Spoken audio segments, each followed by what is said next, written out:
ಜೈ ಶ್ರೀರಾಮ್. ನಾನು ಅರುಣ್ ಕೃಷ್ಣ. ರಾಮಾಯಣದಲ್ಲಿ ವಾನರರು ಇದ್ರು ಎಂಬುದಕ್ಕೆ ಏನಾದರೂ ಪುರಾವೆಗಳು ಉಂಟಾ? ವಾನರರು ಮಾತನಾಡ್ತಿದ್ರ ಎಂಬ ಹಲವಾರು ಪ್ರಶ್ನೆಗಳಿಗೆ ಉತ್ತರ ರಾಮರು ಹನುಮಂತನನ್ನು ಭೇಟಿಯಾದಾಗ ಪ್ರಥಮ ಬಾರಿಗೆ ಅವನ ಮಾತುಗಳನ್ನು ಕೇಳಿ ಲಕ್ಷ್ಮಣನಿಗೆ ಹೇಳ್ತಾರೆ. ಅದೇನು ಅಂತ ಹೇಳಿದ್ರೆ, ನ್ಯೂನಂ ವ್ಯಾಕರಣಂ ಕೃಷ್ಣಂ ಅನೇನ್ ಬಹುಧಾ ಶ್ರುತಂ ಬಹುವ್ಯಾರ್ಥ ಅನೇನನ ಕಿಂಚಿತ್ ಅಪಶಬ್ದಿತಂ ಅಂತ. ಅಂದರೆ ರಾಮರಿಗೆ ಕೋತಿ ಮಾತನಾಡ್ತಿರುವುದು ಆಶ್ಚರ್ಯ ಉಂಟು ಮಾಡಲಿಲ್ಲ, ಆದರೆ ಗ್ರಾಮ್ಯಾಟಿಕಲ್ ಆಗಿ ಮಾತನಾಡ್ತಿದೆ ಅಂತ ಆಶ್ಚರ್ಯ ಉಂಟಾಗತ್ತೆ. ಅಂದರೆ ಇದರಿಂದ ಏನು ಯುಕ್ತ ಆಗುತ್ತೆ ಅಂದರೆ, ಕೋತಿಗಳು ಮಾತನಾಡ್ತಿದ್ರು ಅಂತ ಯುಕ್ತವಾಗತ್ತೆ. 1932 ಎಡ್ವರ್ಡ್ ಲಿವಿಸನ್ ಅವರು ಹಿಮಾಲಯದಲ್ಲಿ ಸಂಶೋಧನೆ ನಡೆಸಬೇಕಾದ್ರೆ ಶಿವಾಲಿಕ್ ಶ್ರೇಣಿಯಲ್ಲಿ ಒಂದು ತಲೆಬುರುಡೆ ಪತ್ತೆ ಆಗುತ್ತೆ. ಆ ತಲೆಬುರುಡೆ ಹೇಗಿರುತ್ತೆ ಅಂತ ಹೇಳಿದ್ರೆ, ಮನುಷ್ಯರಿಗೂ ಮತ್ತು ಮಂಗಗಳಿಗೂ ಮಧ್ಯ ಬರುವಂತಹ ಒಂದು ಪ್ರಭೇದ ಆಗಿರುತ್ತೆ.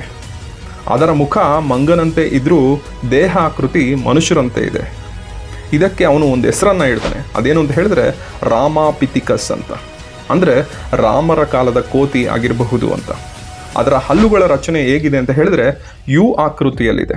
ಬ್ರೈನ್ ಕೆಪಾಸಿಟಿ ಮಂಗಗಳಿಗಿನ ಅಧಿಕವಾಗಿದೆ. ಇದು ಏನು ಯುಕ್ತ ಆಗುತ್ತೆ ಅಂತ ಹೇಳಿದ್ರೆ, ರಾಮಾಯಣದಲ್ಲಿ ವಾನರರು ಇದ್ದರು, ಮಾತನಾಡ್ತಿದ್ರು ಎಂಬ ಹಲವಾರು ಸಾಧ್ಯತೆಗಳಿದೆ. ಈ ವಿಡಿಯೋ ಇಷ್ಟ ಆಗಿದ್ದಲ್ಲಿ ನನ್ನ ಫಾಲೋ ಮಾಡೋದನ್ನು ಮರಿಬೇಡಿ. ಜೈ ಶ್ರೀರಾಮ್.